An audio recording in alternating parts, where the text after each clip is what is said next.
ಓಂ ಸಾಯಿರಾಮ್. ಶುಭೋದಯ ನನ್ನ ಮಗುವೆ. ನಿನ್ನ ಧೈರ್ಯವನ್ನು ನಾನು ಮೆಚ್ಚಿದ್ದೇನೆ. ತನ್ನ ಮೇಲೆ ನೀನು ತೋರಿಸುವ ನಂಬಿಕೆಯಿಂದ ನಿನ್ನ ಆತ್ಮವಿಶ್ವಾಸಕ್ಕೆ ಎಂದೂ ಕೊರತೆ ಇರುವುದಿಲ್ಲ. ನಿನ್ನಲ್ಲಿರುವ ಒಳ್ಳೆಯ ಗುಣಗಳು ನಿನ್ನ ನಿಜವಾದ ಶ್ರೀಮಂತಿಕೆ. ಸುಖ ಸಂಪತ್ತು ಸದಾ ನಿನ್ನದಾಗಿರುತ್ತದೆ. ನಿನ್ನಿಂದಾದಷ್ಟು ದಾನವನ್ನು ಮಾಡು. ಎಲ್ಲರಿಗೋಸ್ಕರ ಒಳ್ಳೆಯದನ್ನೇ ಬಯಸು.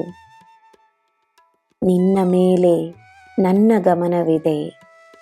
ನಿನ್ನ ಹತ್ತಿರವೇ ನಾನಿದ್ದೇನೆ. ನಿನ್ನ ದಿನ ಶುಭವಾಗಿರಲಿ. ಸರ್ವಂ ಸಾಯಿಮಯಂ. ಜಯ ಸಾಯಿರಾಮ್.